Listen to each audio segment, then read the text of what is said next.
Salut, c'est Denis, j'espère que tu vas bien. Aujourd'hui, je te propose une recette gourmande et pleine de contrastes qui se compose d'un crumble amande, d'une compotée de nectarines et d'une gelée fraise sureau. Imagine un crumble croustillant et doré qui apporte du croquant, une compotée de nectarines fondantes et pour ajouter une touche de fraîcheur, une gelée légère à la fraise et au sureau qui vient apporter une note fruitée et délicate. Ce dessert est un véritable jeu de texture et de saveur entre le croquant du crumble, la douceur de la compotée de nectarines et la fraîcheur de la gelée fraise sureau, le tout en une seule bouchée. Si cette recette te met l'eau à la bouche, mets un pouce sous cette vidéo et abonne-toi à ma chaîne pour ne rien manquer de mes prochaines créations gourmandes. Alors, prêt à réaliser ce délicieux dessert d'été? Suis-moi, c'est parti pour un festival de saveurs et de textures. Juste une dernière info, j'organise prochainement une conférence en ligne gratuite où je te présenterai ma méthode en 4 étapes pour réussir tous tes desserts. Le lien pour t'y inscrire est dans la description juste en dessous de la vidéo, alors si tu veux vraiment progresser en pâtisserie, inscris-toi dès maintenant. Pour commencer cette recette, on va d'abord réaliser la gelée d'infusion fraise sureau. Donc pour cela, je commence par mélanger le sucre en poudre avec la pectine et je le réserve de côté. Je récupère ensuite des fraises fraîches que j'ai équeutées et coupées en morceaux et j'y ajoute de l'eau.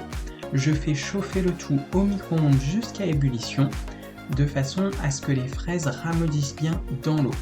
J'ajoute ensuite les 2 sachets d'infusion fraise sureau. Je les immerge bien et je laisse infuser une dizaine de minutes de façon à ce que les arômes se développent bien. Je retire ensuite les sachets d'infusion et je verse la préparation dans un tamis posé sur une petite casserole. J'incline le tamis de façon à bien récupérer toute l'eau des fraises, mais je n'écrase pas la pulpe de fraise parce que je veux récupérer uniquement l'eau, je veux un jus limpide.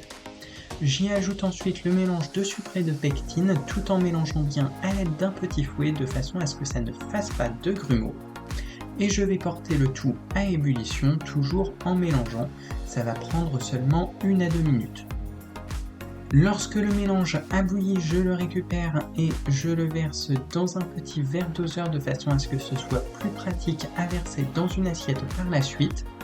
À l'aide d'une petite cuillère, je retire l'écume sur le dessus et je viens ensuite verser délicatement cette gelée d'infusion fraise sureau dans une assiette rectangulaire.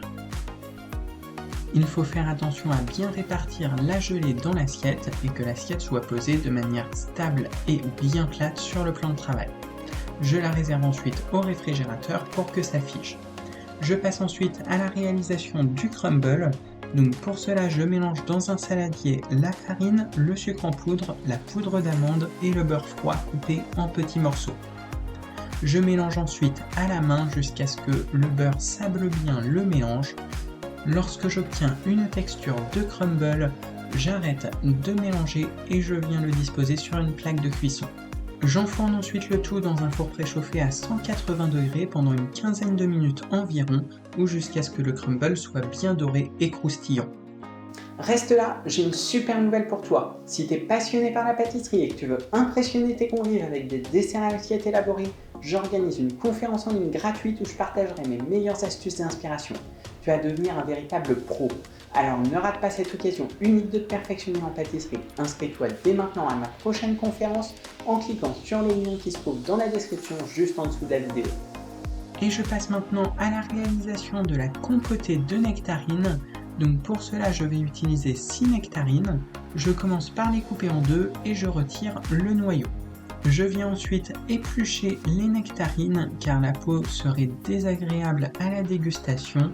Après cuisson, elle se sentirait beaucoup trop dans la compotée. Je découpe ensuite mes nectarines en morceaux et je les place dans une grande casserole. Je vais ensuite réaliser une compotée en faisant tout simplement cuire à feu doux ces morceaux de nectarines pendant une vingtaine de minutes. Après une vingtaine de minutes, la compotée est prête. Je n'ai pas ajouté de sucre, c'est vraiment uniquement de la nectarine. Tous les éléments sont prêts, donc on va pouvoir passer au dressage de l'assiette. Je récupère donc l'assiette dans laquelle la gelée d'infusion fraise sureau a bien figé et je viens placer au centre du crumble. J'essaie de former une ligne assez large car je vais ensuite venir disposer sur le dessus de la compotée de nectarines. Donc la ligne de crumble doit être plus large que celle de compotée de nectarine. A l'aide d'une petite cuillère, je viens ensuite déposer la compotée de nectarine en formant une bande plus fine sur le dessus du crumble.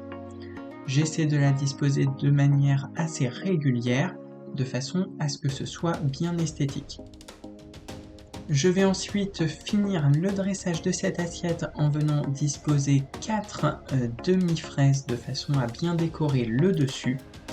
Et pour le goût, je vais maintenant venir rajouter quelques baies de timut qui vont apporter une saveur supplémentaire qui se marie très bien avec la fraise et avec la nectarine.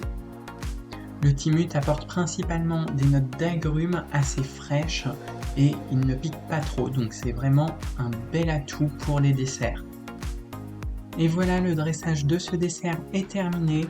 C'est un dessert avec, comme d'habitude, un jeu de texture. On a le croquant du crumble, on a la texture gélifiée de la gelée fraise sureau et la douceur de la compotée de nectarine qui vient sublimer le tout. Je suis certain que vous allez vous régaler avec ce dessert, alors il ne me reste plus qu'à vous souhaiter une agréable dégustation. Voilà, c'est déjà la fin de cette vidéo, j'espère qu'elle t'a plu, n'hésite pas à me dire ce que tu en as pensé dans les commentaires. Si tu as aimé, n'oublie pas de liker et de t'abonner à la chaîne pour ne rien manquer de mes prochaines vidéos. Pense aussi à cliquer sur le lien qui se trouve dans la description juste en dessous de la vidéo pour t'inscrire à ma prochaine conférence en ligne si tu veux t'améliorer et aller plus loin en pâtisserie. Tu peux aussi me suivre sur Instagram et si tu reproduis cette recette, n'hésite pas à m'envoyer des photos de ta réalisation ou à me mentionner sur les réseaux sociaux. Et je te dis à très vite pour une prochaine vidéo.